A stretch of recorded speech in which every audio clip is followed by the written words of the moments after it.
Welcome to today's webinar, Receiving Funding from Your School Districts During School Closures. My name is Mike Burke, and I am the Executive Director for the Pennsylvania School Bus Association. We still have a few more folks that are logging on. Look, people are already jumping ahead of me. You guys are amazing. I didn't even ask if you could hear me, and I've already got like 5 or 6 people saying we can hear you. Thank you, everybody, and good morning. This is getting to be a regular thing for us during what is sort of these extraordinary times.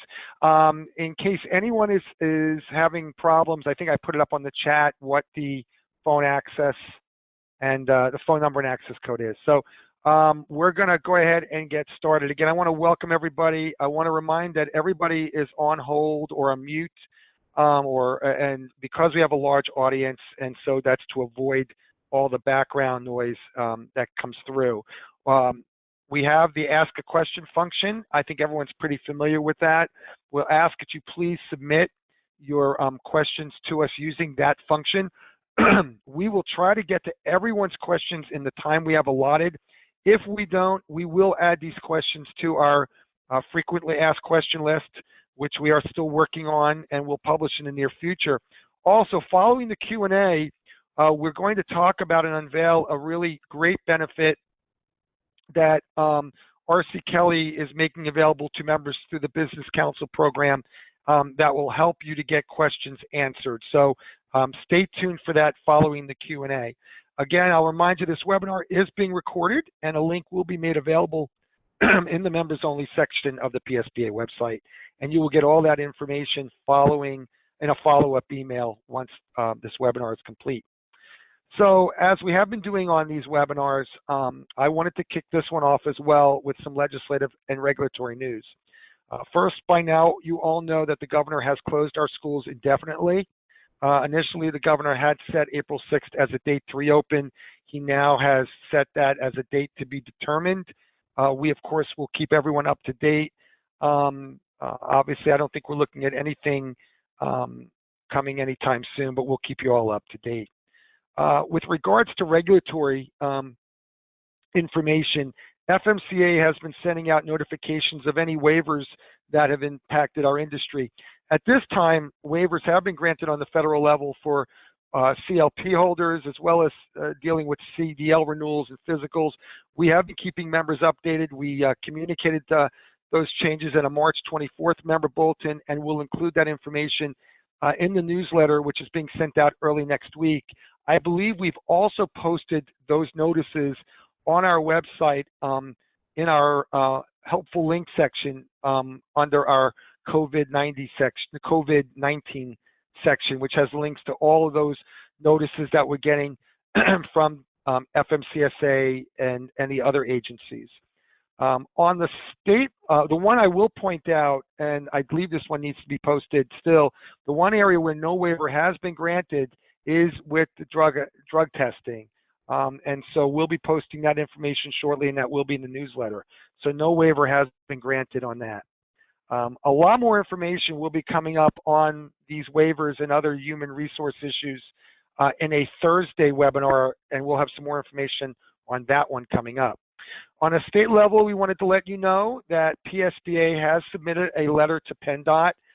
This follows a conversation that Rich Kelly and I had with attorneys at PennDOT regarding the need for waivers on items that are state-related, covering items such as school bus endorsements, school bus physicals, including medical waivers, and as well as school bus and school vehicle inspections. We've submitted that request. We hope to hear back from PennDOT soon, and we'll keep you updated on any of those waivers that are forthcoming so that we have hopefully the full gamut of the regulatory front covered for the industry. On the legislative front, which is a good lead-in for today's presentation, obviously our focus has been on the recently enacted state and federal legislation. Rich Kelly is going to get into that shortly, but I will say that we were very pleased that the governor signed Senate Bill 751 into law on the 28th. And this bill opened the door we believe, for you to have discussions with your school districts so that you can get the funding that you need to keep yourself operating. From what we can tell nationwide, this legislation appears to be among the best, if not the best, that was enacted legislatively for school bus contractors. So we're very proud. And as you will see, taken in conjunction with the federal legislation that was advocated by NSTA, we think it makes a very good 1-2 punch for school bus contractors. So that completes the advocacy update. Before we get started with Rich's presentation, I did want to read, we thought it was probably a good idea as we discuss this among a group of contractors that we read a brief antitrust statement for the group, just to keep everybody aware. PSBA activities and discussions shall be avoided, which might be construed to 1, raise, lower, stabilize, or otherwise be determinative of prices. 2, regulate production or output. 3, allocate customers or markets. 3, encourage boycotts or refusals to deal. 5, foster unfair trade practices. 6, assist in monopolization. Or 7, in any way violate federal or state antitrust law. Even informal settings at PSBA-sponsored events, members should not discuss any matters that might be construed as touching upon these issues. So we wanted to keep that in mind as we get together today and ask questions and hear from our presenter. So I, without further delay, and I'm pleased to bring on once again our presenter, Rich Kelly from R.C. Kelly Law Associates. Rich, thank you for being here to present this webinar, and I turn this over to you. Thank you, Mike. Much appreciated. And you're exactly right about the strength of the statute that got enacted in Pennsylvania. At the national level, we're working obviously on the federal legislation, but we're also gathering all of the information from the various states about bills that are pending, proposed, enacted. And I really do believe that the one that got enacted in Pennsylvania, SB 751, is one of the more clear and just effective statutes or direction that is out there at the state level for school bus contractors. So kudos to everybody, the contractors that spoke with their legislators, to Mike and to Kim and to everybody on the leg committee and the exec committee that were instrumental in making that happen. I know that there are still a fair amount of schools that are wrangling with their interpretation or exactly how they're going to parse that. And I think that the important thing to pass on is patience and calmness. I realize that what is at stake is very personal and very important. It's everybody's livelihood. But I also know that the best approach is a calm, cool head, and hopefully that will see us through to a great conclusion for everybody. What we're here to talk about today, for the most part, is the CARES Act, which was passed in Washington, signed by President Trump on Friday. And I'm going to weave into this a discussion of SB 751 and what I call the Pennsylvania edition of the CARES Act decision table. You will recall that we had a decision table like this for the Family First Act, and we still have that table. In fact, it's the second page of what you're looking at here, and it is on the website, and we'll continue to update those things. So to give you an idea here of what the CARES Act does, it really does basically 3 things. We have some basic information up the top. Most importantly, here in green, it provides clear direction from the federal government that school districts should continue to pay their contractors during their coronavirus closures. We'll talk more about that. And in Pennsylvania, that dovetails very nicely with SB 751, those 2 items in green, since it relates to revenue. One of the other big things that the CARES Act does is this gray section here, where it creates the Paycheck Protection Program. That is loans that have a forgiveness component for companies that are under 500 employees. And we'll talk in more detail about that. And I put that in gray. And the reason I put that in gray is because it's kind of a gray area. It may be something that's right for your organization. or it may not be. And we'll talk about that in greater detail too. One of the other things that it does, and this is down here in blue, is it creates the federal pandemic unemployment compensation, which is a supplemental federal unemployment compensation. And we're going to talk about what that means. I put it in blue because it makes me feel blue to talk about it. In any case, that's what you've got, green, gray, and blue. So let's talk first about just the overall. The act was signed on March 28. Among other things, it conditions a school's receipt of education stabilization funds, that is, funds from the federal government, on a school's continued payments to their contractors. It also creates the Paycheck Protection Program, allowing businesses with up to 500 employees to obtain loans for 2.5 times their average monthly payroll, with a forgiveness component if the loans are used for payroll and other expenses that are going to continue during the shutdown. And then finally, it creates the Pandemic Employment Compensation, which is the Federal Pandemic Unemployment Compensation, which is FPUC, providing a $600 a week unemployment compensation supplement. We will talk about that last because it's a little bit, it is the more complicated issue that's out there. These are the citations. This is a link up here. When you go and get this, you can see the entire CARES Act. It's 880 pages. The sections really that you care about are these sections that are cited here. So you can use your word search function, go directly to these sections. There may be some others that give you some peripheral additional arguments and or information. And I got to tell you, it's 880 pages. So I've spent a lot of time on these sections and far less time on other sections. So if you end up with questions or you find a nugget in there that I've missed, by all means, let me know, and we can look at that together. So let's talk about this section 18006. This is a portion that was the feature, I'll say, of federal lobbying efforts in Washington. It was spearheaded by NSTA and Prime Policy, their lobbyist, and all of the people there. We had great participation as well from the state associations and all of the state association members. The specific language, and you see that this is in quotes, this is exactly what the statute says, that a local educational agency, state institution of higher education, or other entity that receives funds under the Education Stabilization Fund shall, to the greatest extent practicable, continue to pay its employees and contractors during the period of closure. Now, the actual CARES Act itself says those exact words, and you're seeing that right in here. I share with you that it is under a section headed continued payments to employees. To the extent that you get any questions about that, certainly talk with me about it.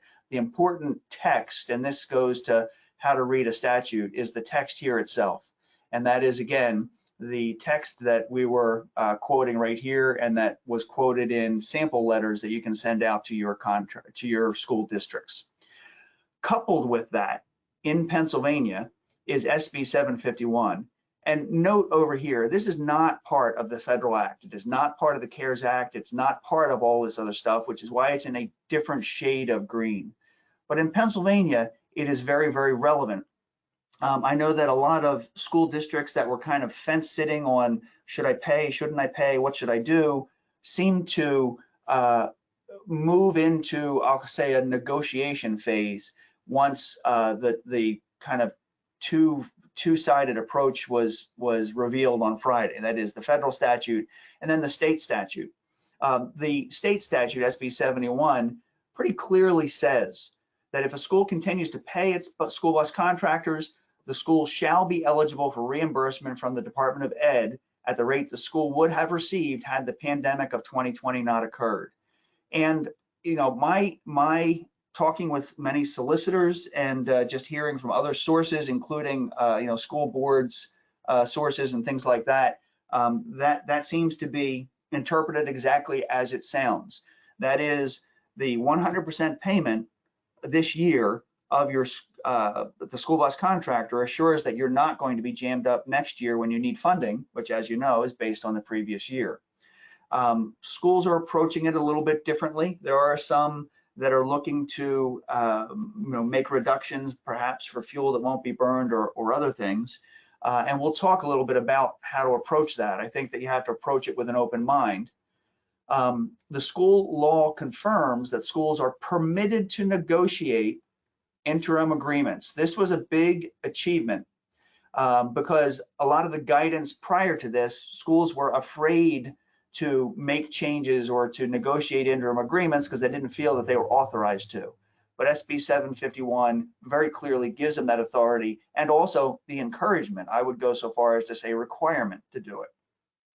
And that is to assure that the contractors, and this is also from the SB 751 statute, personnel costs, fixed costs, administrative costs, equipment costs are maintained during the period of school closure.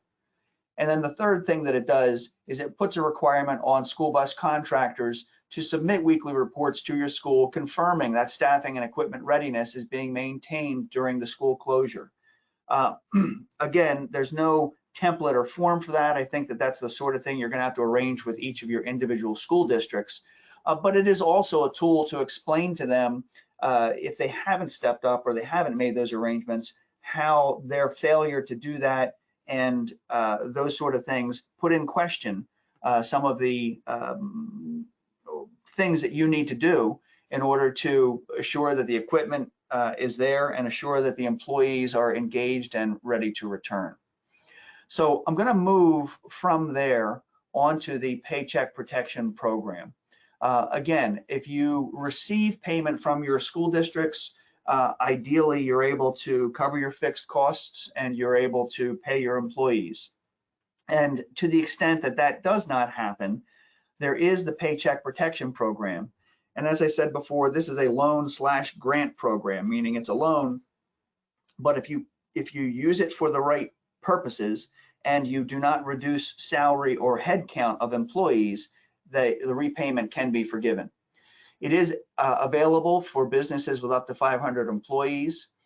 There is no fee involved. There's no personal guarantee involved. These are typically administered as small business administration loans through your regular lender. So I would recommend that you approach your regular lender or your regular bank for information and applications.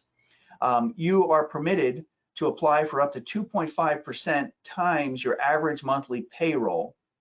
And they look at that over the course of a year. There is language that is in this section that talks about how to do that if you have partial years like school bus contractors do, where you're running for 9 or 10 months and you're not running for 2. And there's guidance in there. But again, rather than get into the weeds, that's the sort of thing that your banker in the process of doing an application will also help you through. The repayment provisions kick in if the loans are used for payroll, mortgage interest, rent on leases that started before Feb 15 of 2020, utilities, including electricity, gas, water, interestingly, transportation, telephone, internet, all for services that began before February 15 of 2020. I think the idea here is you can't start something new and hope to pay that. The other limitation is that forgiveness is for those things that are paid within 8 weeks of the receipt of the loan. So you get a loan, you have an 8-week window that you can use those funds to pay for these things. If you look at it, it's 2.5 times your monthly payroll that covers a period of 8 weeks, which is basically 2 months.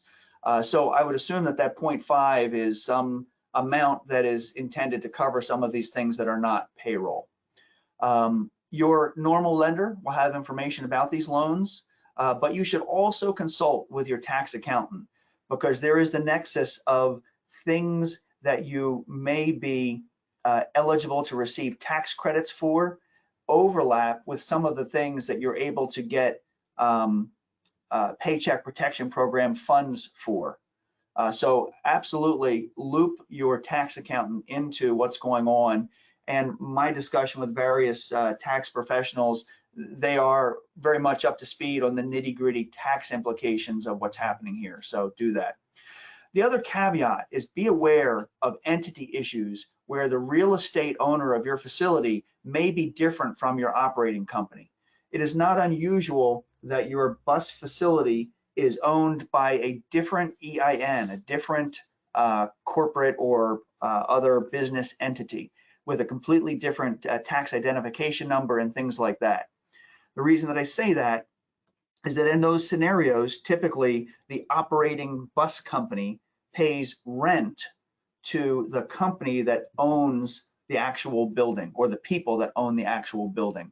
So bear that in mind if you are going down this path of applying for loans.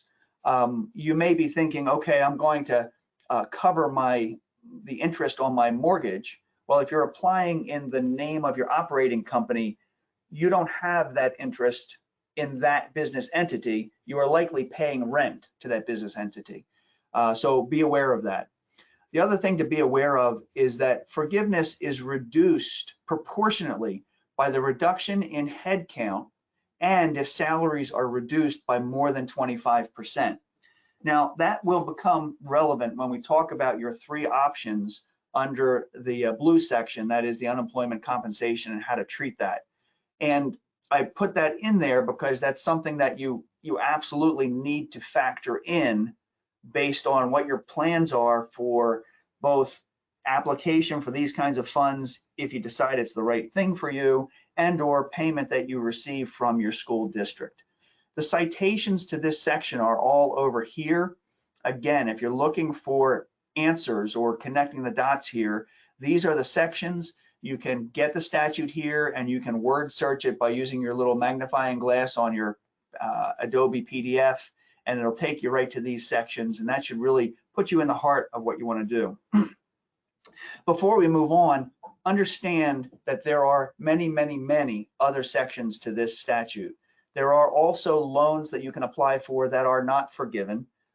There are many, many other parts that may or may not be applicable to you, but these three sections seem to be the most relevant. So let's move on to the part that is causing everybody heartburn, and that's the federal pandemic unemployment compensation. Remember that this is a federal statute. Remember also that it's a federal statute that was signed by the president at 4 p.m. on Friday, and that it is 11 a.m. on Tuesday. So there's a lot that is in play and unknown. The way that statutes normally unroll is that regulatory agencies are charged with putting rules around what the statute says. So the regulations that come from the U.S. Department of Labor, from the Wage and Hour Division, from at the state level, state unemployment compensation bureaus. There are people in those agencies and bureaus right now that are writing rules and putting forms together. And I'm hoping that it gives us a little bit of clarity on this issue right here. The federal pandemic unemployment compensation section, which is 2104, creates a supplemental amount of $600 per week of federal unemployment compensation that an employee who is eligible for state compensation can receive.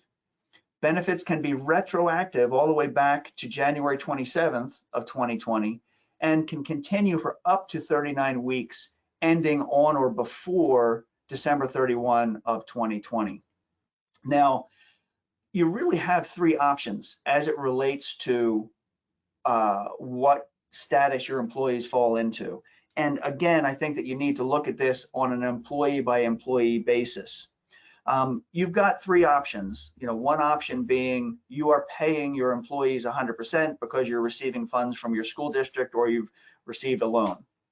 Second option would be the school has not committed to pay you 100%, and perhaps a paycheck protection program, loan or grant is not practical under your circumstances. In that scenario, your employees probably have already been laid off and are now eligible for state unemployment compensation and federal pandemic UC. One of the things that I hear out there is people being school districts saying, well, you've already laid off your people. Well, that doesn't mean you can't bring them back. Okay, so let's remember that this is a moving target and an evolving time frame. So the mere fact that you have laid them off because the schools closed on the 13th of March and today is the 31st of March, you really kind of had no choice. These people need to, pay their bills and earn a living just like everybody. The other thing, when we talk about whether the paycheck protection loan is practical for you. I didn't hit on it big up here in the gray area, but there are not only no fees and no personal guarantees, but there's basically no credit qualifications. If you are in an area that's affected, and you are, you would be eligible here.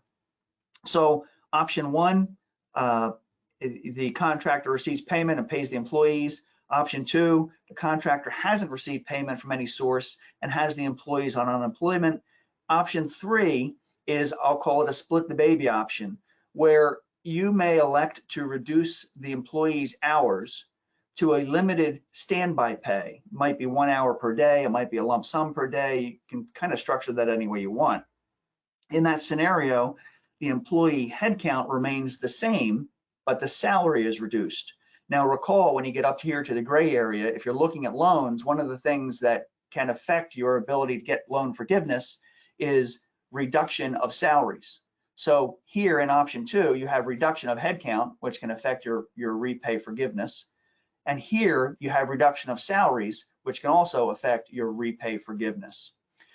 In this scenario, employees are eligible for partial unemployment and for federal pandemic unemployment. There are typically, a person on unemployment is permitted to receive a limited amount of W-2 wages without it affecting their unemployment compensation. We'll talk about that in a little bit more detail. So let's look at the considerations for each of these three options. In this first situation where the contractor receives payment and you are paying your employees 100%, employees are not, in that scenario, going to be eligible for state unemployment compensation or the federal pandemic additional pay. The school may seek to certify payment of employee wages, which is fair, and certify that the contractor does not apply for paycheck protection program. Now, understand that this pandemic pay, I really do believe, is a little bit of a moving target right now. There are people at the federal level, senators, that have said, this is a crazy result, that can't be what we intended, we need to fix it. There are those that are dialoguing with US Department of Labor and or the states to say, this can't possibly make sense.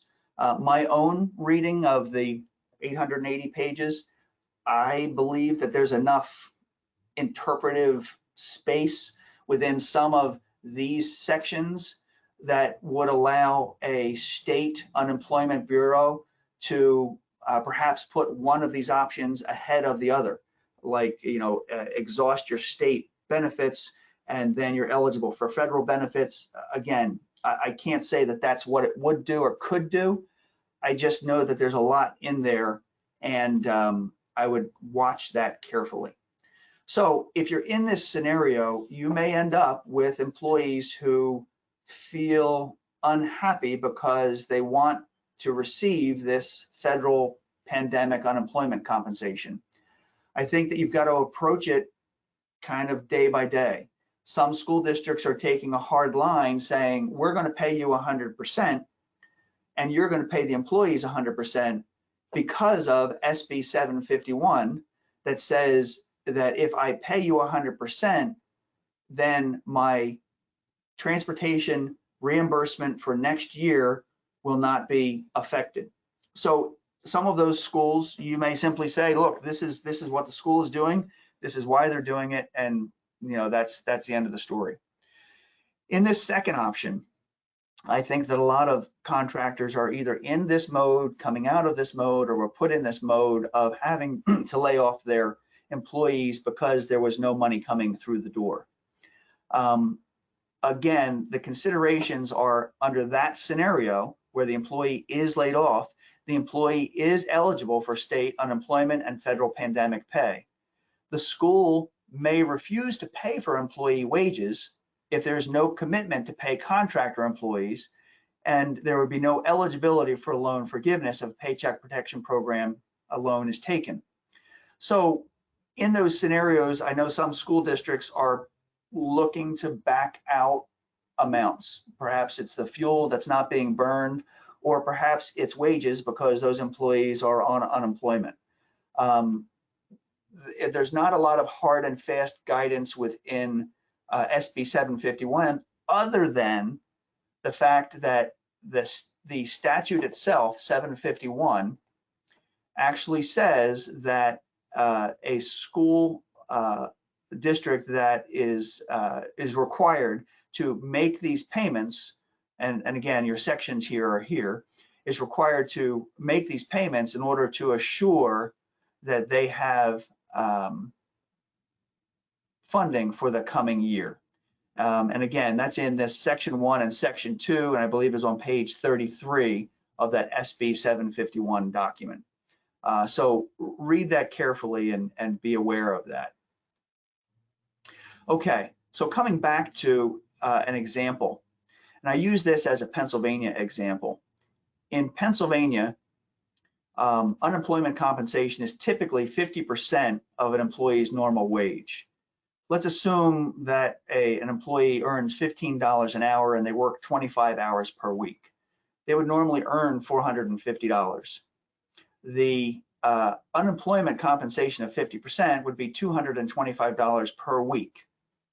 The federal pandemic additional $600 would be an additional $600 on top of that. So their total pay in that scenario is $825 per week, despite the fact that they were, when they fully employed, earning $450.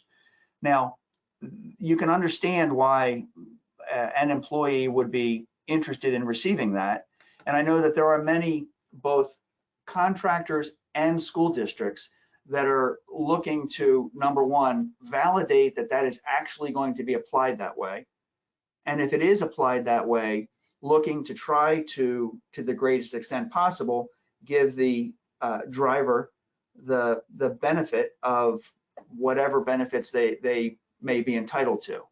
Now, to the extent that that is at odds with their ability to get funding next year, there are many that are exploring the, I'll call it, split the baby approach. So let's look at the considerations of that option 3. Under option 3, recall, a driver would get standby pay of 1 hour per day. In that scenario, employees are eligible for partial unemployment because they had been working 25 hours a week. Now they're working 1 hour a day.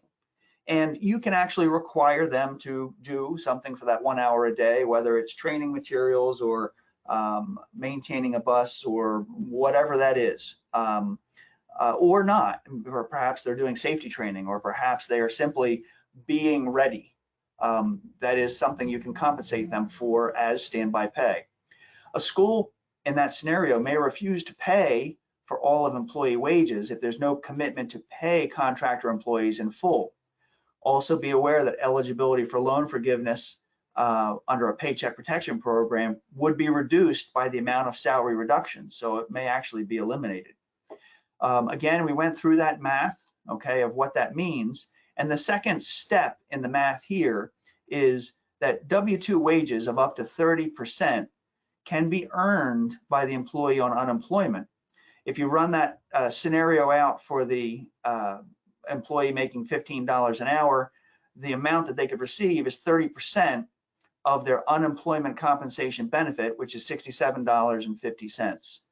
So they would get their unemployment compensation, they would get the $600 per week, they would be paid $67.50 from you. Now, why would you consider doing that? Perhaps you would consider doing that so that they can get the benefit of that $600 per week, if in fact that rolls out as we're discussing it and is not applied in some other way. The standby pay hourly rate can be lower than the driver's regular rate, but it must be at least the state minimum wage. And I say that because if they were at a $15 an hour rate, if you took $15 an hour for 5 days a week, it would be $75, which would put them over this threshold, and it would affect their unemployment eligibility. You could pay them a lesser amount. You could pay them a half hour a day. There are many options there, and that option in itself is not one that is necessarily readily jumps to mind. People tend to think someone's either on unemployment or off unemployment. Some of the other things that are kind of in the mix as you discuss this with your school districts is it is, again, look at your contract as well. Don't discard that. Many of these contracts that are structured that are based on 9 or 10 flat monthly pays with the last month of the year being the reconciliation month. If you read those contracts, sometimes they say you're entitled to get that payment, and it says nothing about your requirement to actually drive a bus in that month. So reading some of those, you're entitled to the payment. You may be obligated to give it back in a reconciliation, but for some interim agreement that you put together with your school district. The other thing to bear in mind is that this money that the school district has already in their budgets and already in their pockets that is allocated for the driver wage portion of the contractor payment, you will hear a school district say, well, if you're not going to pay your employees, I don't want to pay that to you because that's unfair. It's a windfall. Well, be aware that that argument works in reverse too. Well, school district, you have this money in your budget that the state and the taxpayers gave you to pay for these driver wages. And if you don't pay me to pay the drivers, it's a windfall to you. So it may be that there is some parsing of that money.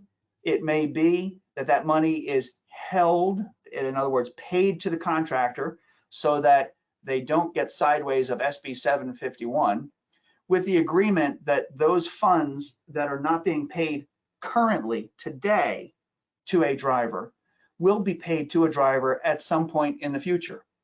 It may be return to work wages or return to work bonuses for when we're going to ask a driver in August to come off of federal unemployment and drive the school bus with 70 kids in an enclosed space. It might be wise for a school district and a contractor to say, you know what, let's take that money, let's set it aside, and let's agree how that money is going to be spent for the benefit of driver retention and employee retention. That's good forward-thinking stuff. I don't think you have to go so far as to formally escrow the funds, but if there is some concern in the eyes of the school district that that money is going to come to you and it's not going to be available when it's needed later on, an escrow account can be set up. It's not a difficult thing with those dollars being paid later as agreed by the two. It could also be an offset or partial offset to a portion of compensation that you may be receiving for next year's school transportation in September, October, November, December, because yes, we will get past what's happening right now. The point that I'm making is very often school districts and to a certain extent contractors are approaching it in a little bit of a black and white yes, no. Either you'll pay me or you won't, or I will lay off my employees or I won't. And it's not black and white. As you can see from these options 1, 2, 3, there are interim options. And be aware also that the concern that the school district's concern that they're going to make a payment to you and you're going to get an unfair windfall. Well, that doesn't mean you can't adjust that out over the summer or adjust that out when school starts up again. Again, those interim agreements should have the flexibility to recognize that there may be a reconciliation. And I'd go so far as to say that they should probably be, for now, month-to-month agreements.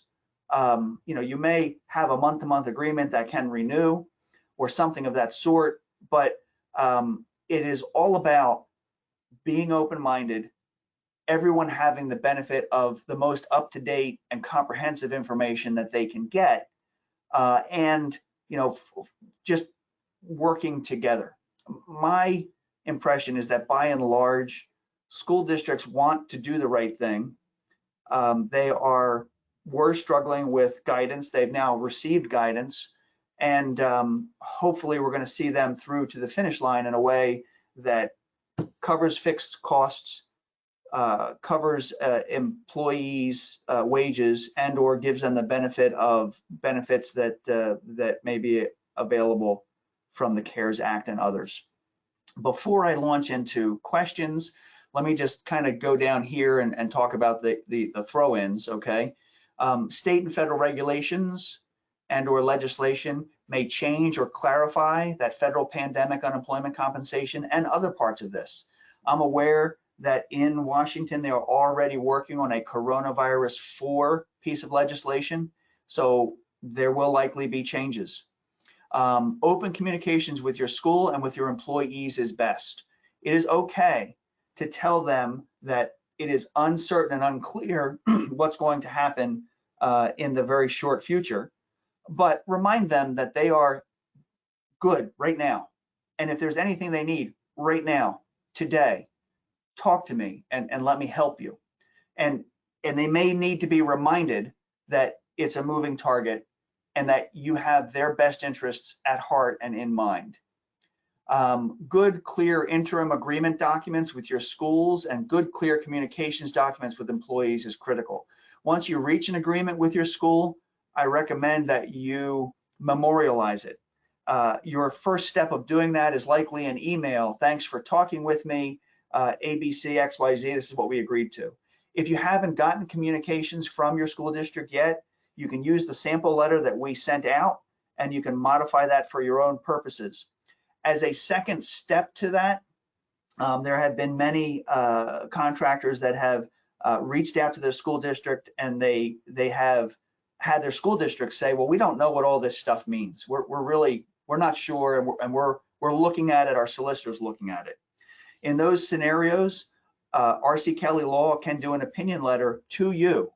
Dear school bus contractor, thank you for your question about the CARES Act. Here's what we believe that it means and how it operates. And here's how SB 751 operates and what it means.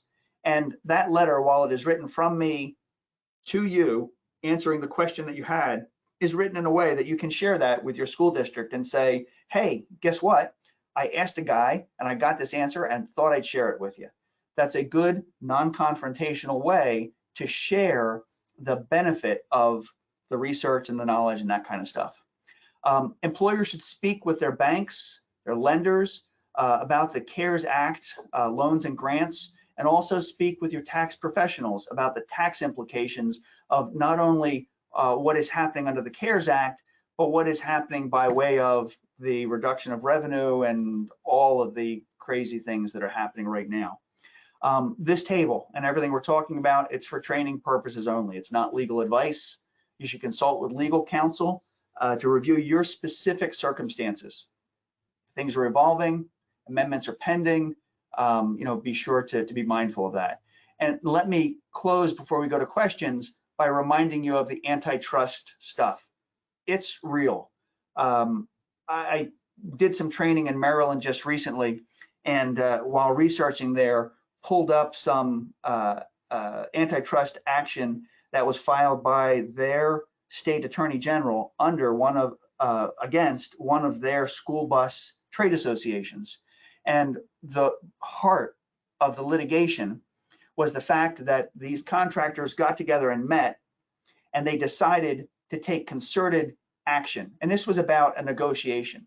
They didn't like the way the negotiations were going. They didn't feel like they were being treated fairly. They said, we got to band together, and sent out letters and emails that said that kind of stuff.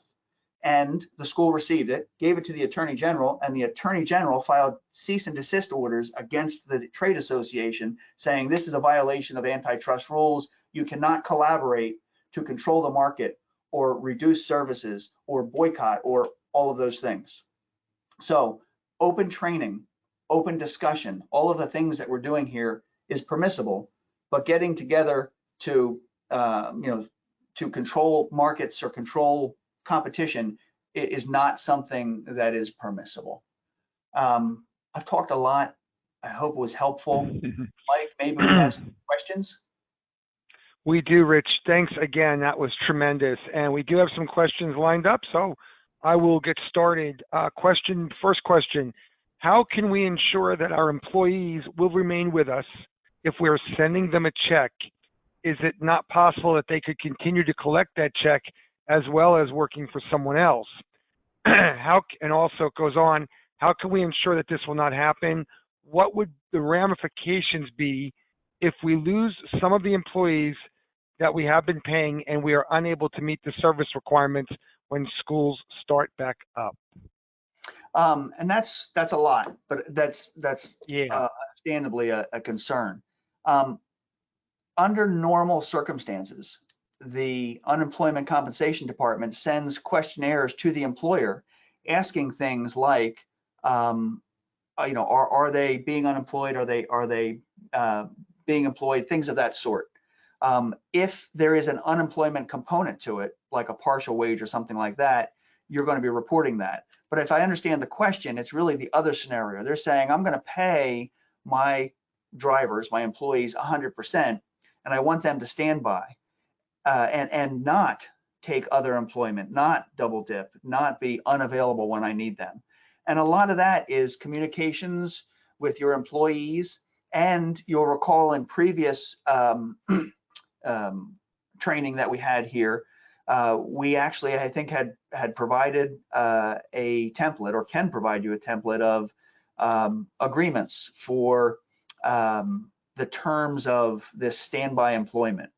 You have to be careful with these because in Pennsylvania, every employee is an at-will employee.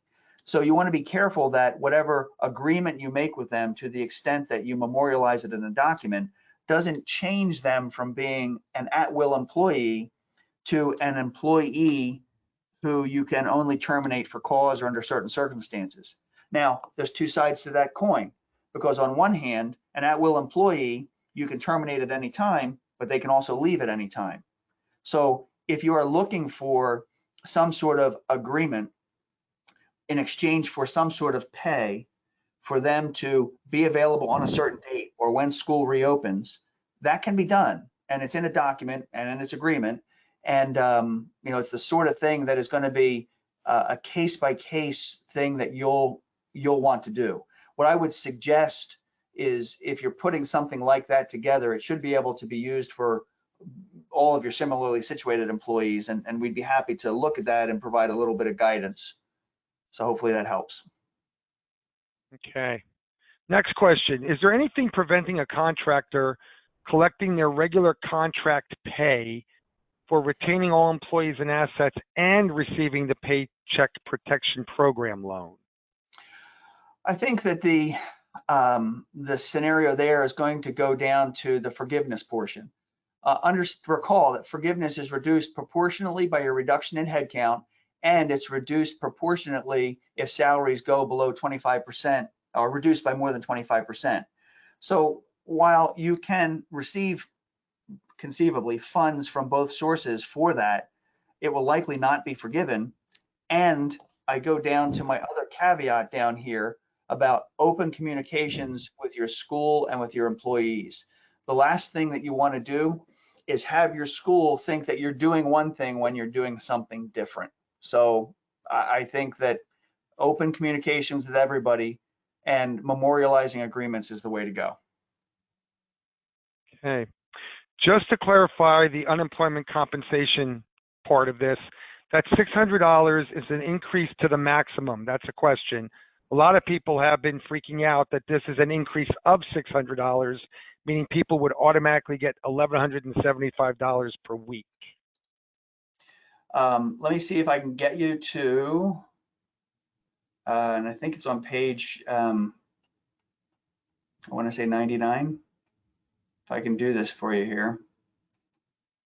The actual language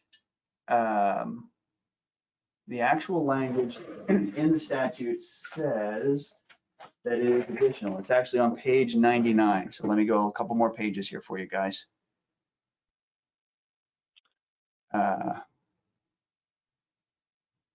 Okay, here is the actual language. And this is page 99.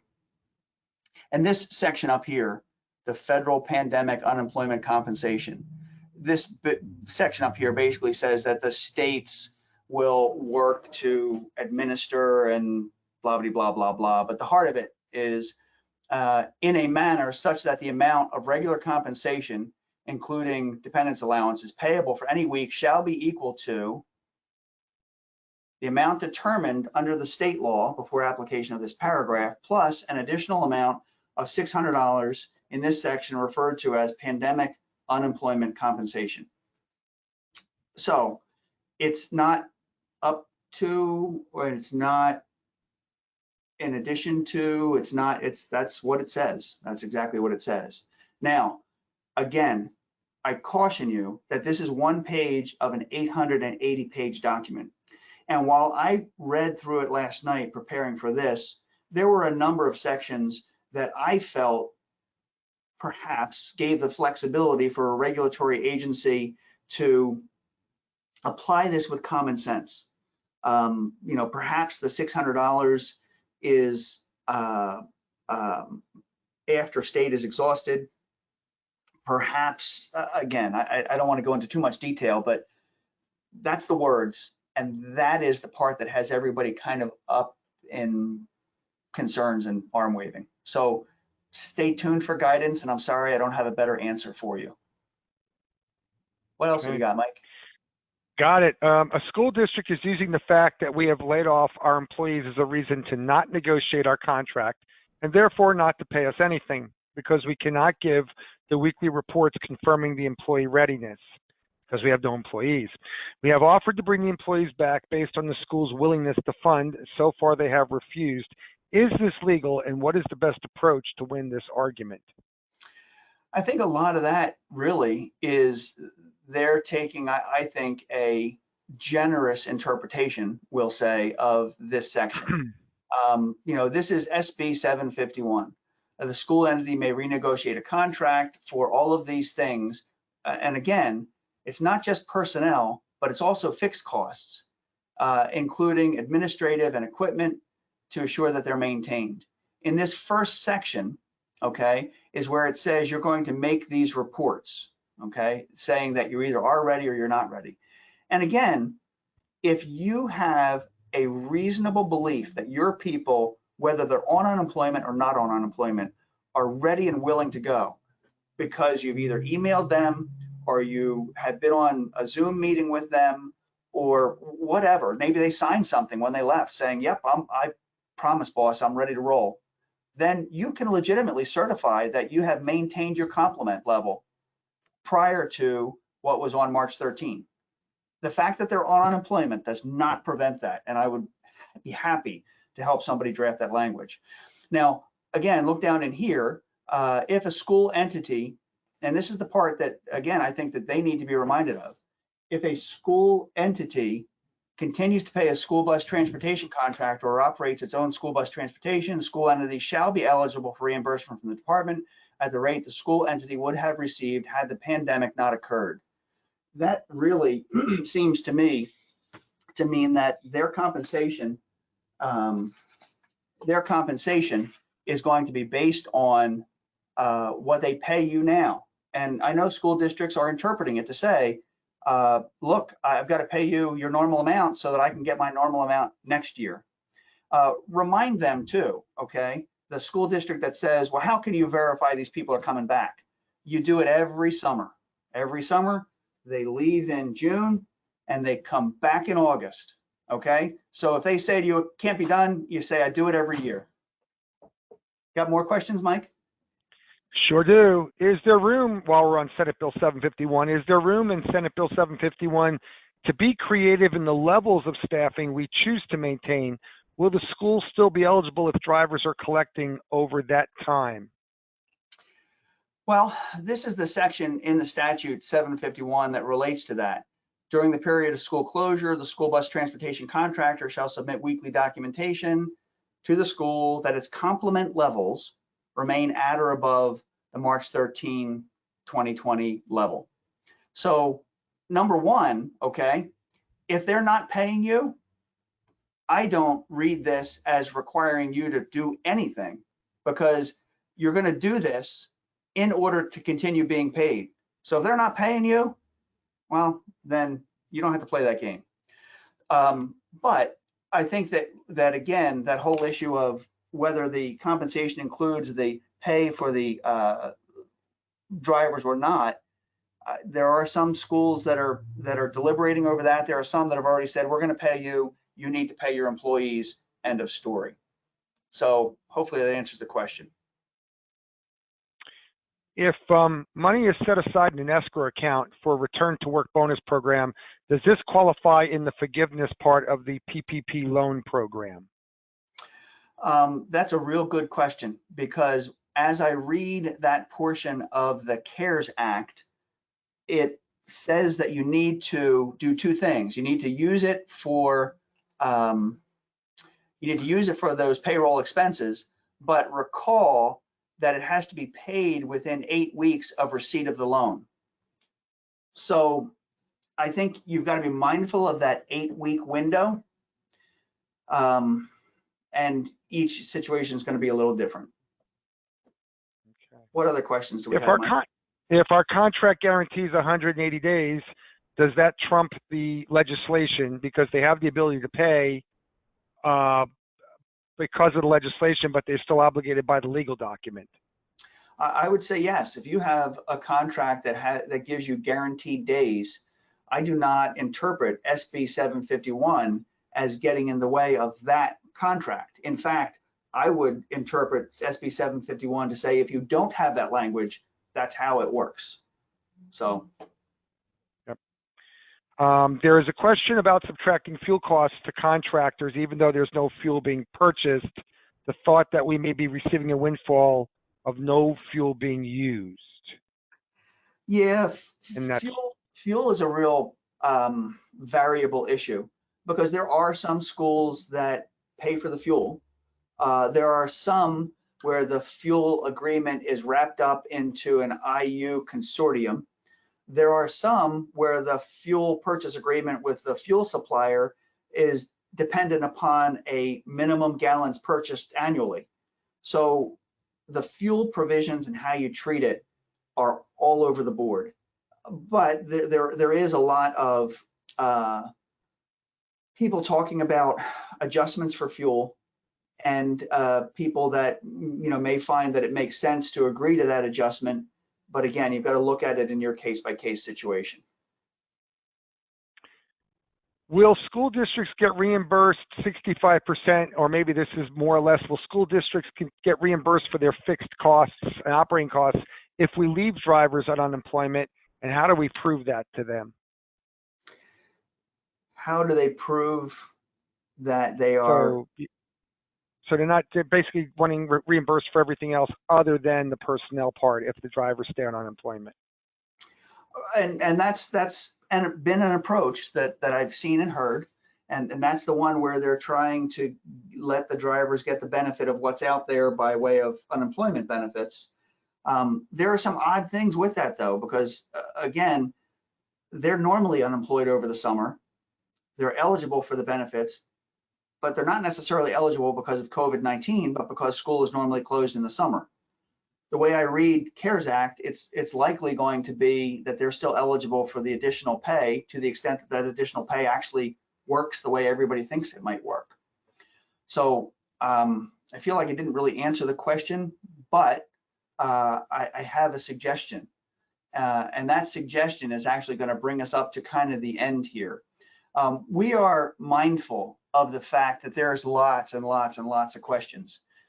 In fact, I'm every day surprised to learn who has my cell phone number, but it's a wonderful thing.